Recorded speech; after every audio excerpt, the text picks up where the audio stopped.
Hello everyone, welcome back. This is Mrs. Brown. I'm doing lesson 9.5 and our outcome is we will evaluate expressions that are raised by an exponent. And I'm not talking just integers like the number 2 raised to the third power. I'm talking about a few variables involved, fractions involved, ones that we have not done. We need to now do some that are a little more difficult, a little time consuming. We're also going to use the power of a power property. That's another rule that is we use on math on exponents. It's when an exponent is being raised to another exponent. So you will see how that works out. In previous lessons, we evaluated integers with exponents and we multiplied and divided with exponents.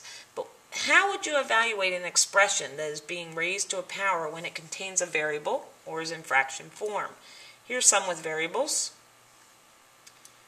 Here's one in fraction form. How would you evaluate them? Pause for a minute and think about it. What's going to happen? Okay, in the first one, the 6 is attached to the x, not to the 3, only the x. What your pencil bumps into, I always put my pencil on this exponent and I let it bump into the number. The number it bumps into, that's what gets multiplied by itself 6 times. So we have the 3 standing alone and then the 6 x's being multiplied, repeated multiplication. This one is different. You bump into the parentheses.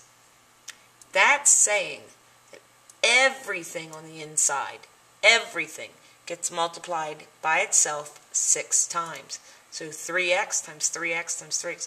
Then you end up with 3 to the 6th power. 3 to the 6th power times x to the 6th power. Well, 3 to the 6th power, 729.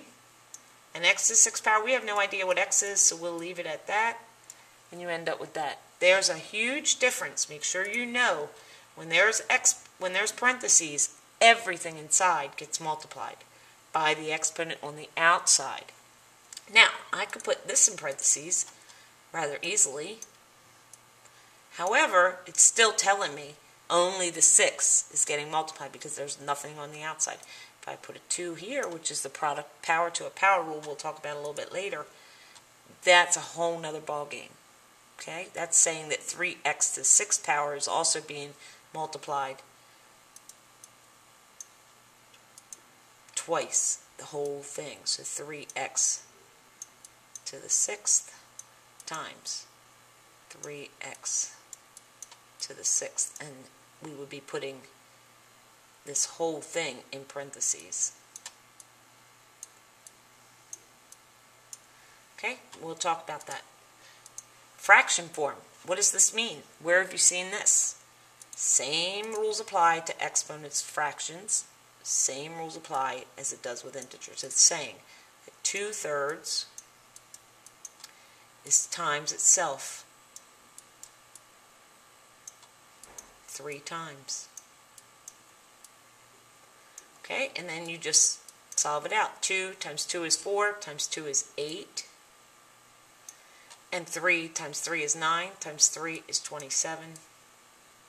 And since 8 over 27 can't be simplified or reduced, we leave it just like it is. Try these. Take a minute, push pause, and try these. Okay, welcome back. Hope you had time to try them. I break mine apart, and this is what I'd like to explain to you that if you don't already, it's another strategy. I break all my terms apart so that I have it separated enough that I can work with it. So 3 is separated from x squared, and -4 is separated from x to the 4th power. Well, 3 and -4 are integers, so I can go ahead and multiply those, and I get -12. And so my answer is going to have a -12 in it. And then I look at my x squared times my x to the 4th. Well, the bases are the same, so when bases are the same, we add exponents, and we end up with x to the 6th. So my answer, final answer, would be -12 times x to the 6th power. How easy was that? Okay, here's the next one.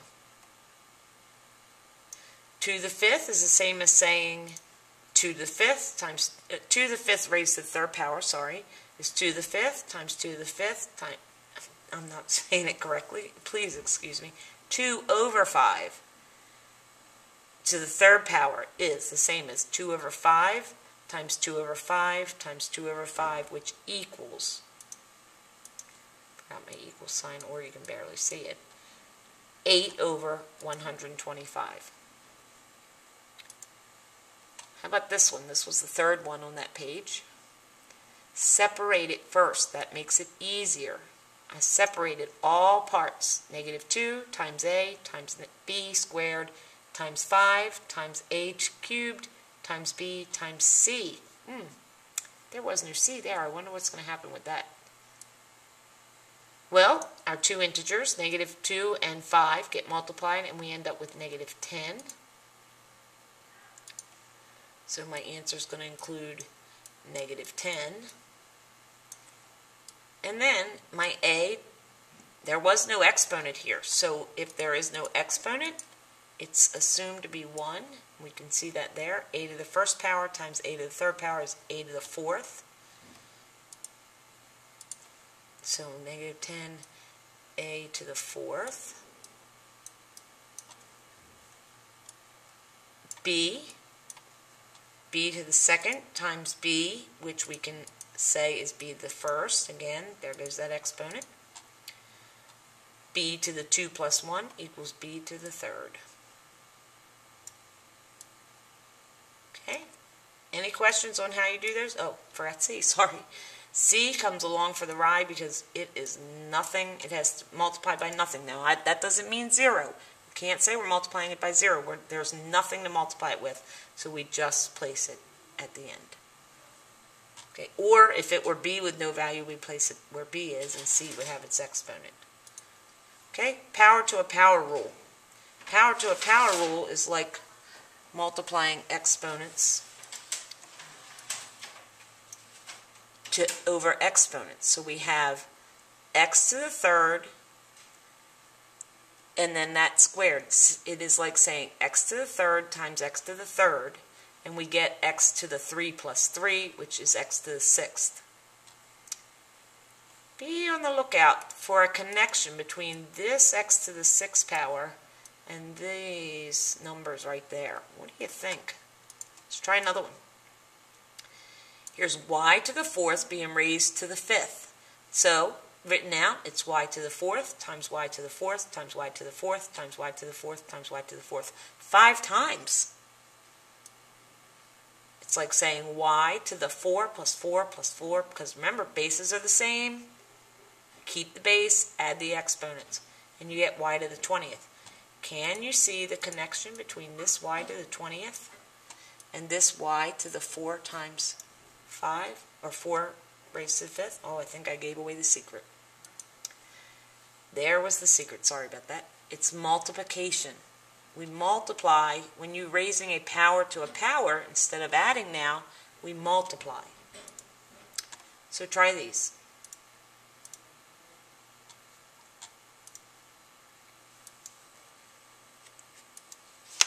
Okay, so this would be, if you took the shortcut, this would be 3 to the 2 times 4. Remember, we're not adding because it's a power to a power, which is 3 to the 8. Try this one. Take a minute. First of all, think what's being multiplied. Only the h is being multiplied 5 times. But the whole thing is being multiplied by itself twice. The whole thing is being squared. So that has to apply to the 2 as well. Okay? So hopefully your answer was 2 squared times h to the 5th times 2. And then, if I simplify that out even further, 2 squared is 4, and h to the 5th times 2 is h to the 10th.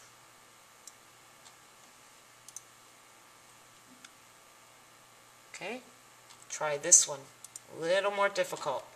Let me pull a screen shade up here. take a minute. Take a minute, copy that down. Try it. In our numerator, we have 5 is our power, which is raising 4 and 8 to the 5th power higher. So we're going to multiply that and that if you're following the shortcut. Same is happening here in the denominator. That times that. Okay? So we end up with 8x to the 20th, y to the 40th, divided by x to the 4th, y to the 10th, and then we simplify even further because it's division. We have to then take the same bases and subtraction. X to the 20 minus 4, you see that right here, and y to the 40 minus 10, you see that right there. So our final answer, x to the 16, y to the 30th power. Well, that's all I have for you for this lesson. Practice some more. Write down your questions. If you have any, bring them to class tomorrow. Oh, sorry. I do have more. Nope, that was it.